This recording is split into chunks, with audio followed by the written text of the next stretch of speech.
Hey there everyone, and welcome to the Writer's Corner. In this week's episode, I'm going to touch on something a little more personal than usual, and that is one of my original stories. I have a new novella that I'm going to be releasing within the next few months, and I wanted to start sharing bits and pieces of it with you. So this week, I'm going to be doing a reading of my novella, which is going to be called Void. Now, Void is a big departure for me from what I normally write. What you guys may be used to reading my stories, seeing, is more horror-based stories. Stories of, dark characters, and characters who have to overcome that darkness, both internal darkness and external darkness. I write a lot about the forces of good and evil and their never-ending battle. Yet this week, in this week's episode, I want to talk to you guys about this new novella called Void. It is my first ever drama romance novel, or book. Technically it's a novella. It's a little less than a book, but it's way more than a short story. The story revolves around 6 friends, each friend dealing with some dark parts of their lives. The original working title of the story was called Notes of Hope and Despair. I wrote the original title just as a working title because, much like life, we all go through high points and low points. We all have to struggle with daily life.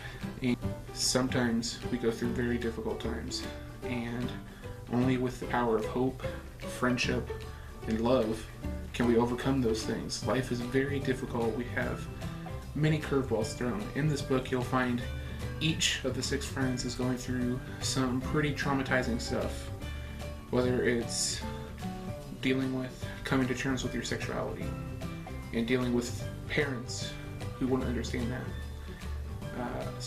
One of the friends is dealing with loss, and that's where I'm going to pick up in this reading tonight. Is dealing with my main character. He's one of the main characters. His name is Javier, and he's dealing with the loss of his high school sweetheart. All of the characters in this book are in their mid to late 20s. They're young adults, and they are dealing with tragedy.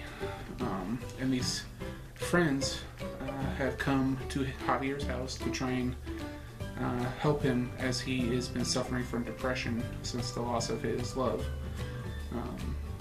So that is where I'm going to pick up with this story. All these friends are dealing with loss of some sort, whether it's loss of self, loss of someone, a loved one, or a loss of who they really are.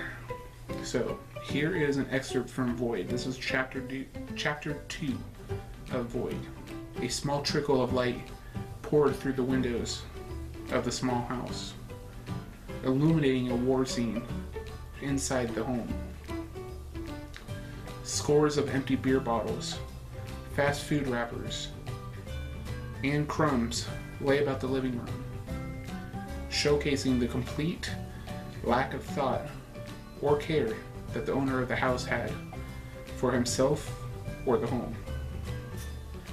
Music poured in from the bedroom, filling the house with soft jazz, melodies, and soothing voices that enraptured the soul and spoke to the heart. A series of knocks on his front door woke Javier Velasquez from his drunken stupor. He lay face down in the tiled hallway leading to his bedroom, wearing a pair of boxer shorts and a stained t-shirt. His face was grizzled with a strong beard that has crumbs all in it. His eyes were bloodshot, and his body ached from having passed out on the floor hours earlier. Javier was 26 years old, with a strong, slightly overweight yet not obese body, a tall figure and thick black hair that complemented his Hispanic heritage. Looking at pictures around him, one would think that he was a suave businessman. having once had meetings with billionaires and supermodels. However, to look at him now, one would think he was an out-of-work ex-jock with no future in sight. "Javi, are you there?" a voice called out. He mumbled loudly, trying to speak but not having fully woken up from his haze yet. He heard the front door open, realizing he hadn't bothered to lock it, and heard a group of people rush in to the house. He closed his eyes and passed out for a little while, but was soon woken up by an ice-cold water raining down on him. At first he thought he had passed out on the street, and it had begun to rain, forcing him to thrash about. A quick flick of his wrist against porcelain soon revealed, however, that he was in his shower, and his friends were leading him inside the wash, trying to get him cleaned up. "It'll be okay, Javi. We're here," someone whispered. And when he looked over, he saw that in front of all of his friends was his best chum, Pamela Jenkins. She smiled and brushed his thick hair from his face, girdling his head in her hands.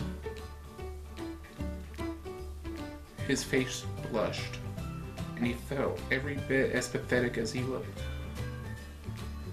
He tried to hold it together, to be the strong Hispanic man he'd always been, but the emotions of the past year, culminating in this sad display, was too much for him. And when he looked into Pamela's eyes, tears welled up in his own. He began to cry and rested his head on her chest, sobbing for the first time since he was 10 years old. She whispered to him, telling him it would be okay, that he had never felt more embarrassed or sad in his life.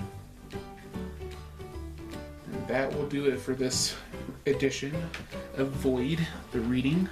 Thank you guys for watching today's episode of the Writer's Corner. This story is called Void. That is one little snippet from the beginning chapters of this novella. This story is a message of pain, of loss, of despair, but it is also a message of hope. It's a message of love and friendship. It's a message that things are always darkest before the light appears. I don't want to paraphrase the exact quote from, philosophy, but pretty much things are always going to look really bad right before they get better. That's the bottom line. I really believe in the story. I had a great time, writing it, and I hope you guys will all join me as I continue to promote this book. It has this very special place in my heart, and I hope that you guys will also find a place in your heart for this story as well. It's called Void, and I also originally saw this as a web series that could go up, and I really want to see that realized one day. So in the comments below, I want you to tell me, one, would you like to hear more from me about Void? More readings, more character insights, etc. And two, would you like to see this as a web series? It is a story of 6 friends overcoming their own personal struggles to band together as friends and loved ones to become something stronger, to help overcome those difficulties. It is a great romantic drama, and I hope you guys will join me in the months to come in promoting Void. Make sure you leave your comments down below. Thank you guys for watching. Check out all the social media links down below, including to see what the latest updates on Void are. Make sure you follow me on Twitter, Instagram, Facebook, Tumblr, and all the media links down below. Thank you guys for watching. Give this video a big thumbs up. Like this video, comment on it, favorite it, and share it. For my podcast listeners, welcome to the podcast. I hope you'll subscribe and stay tuned for more episodes of the Writer's Corner podcast. Thank you for listening or watching. Make sure you hit the subscribe button to either subscribe to the podcast or to my YouTube channel, youtube.com/GunslingerPimp or Avina Vlogs. And check out the Eye in the Sky on YouTube to see today's recommended videos. Thank you for watching, guys, and I'll see you next week for a new episode of The Writer's Corner. Long days and pleasant nights, my friends.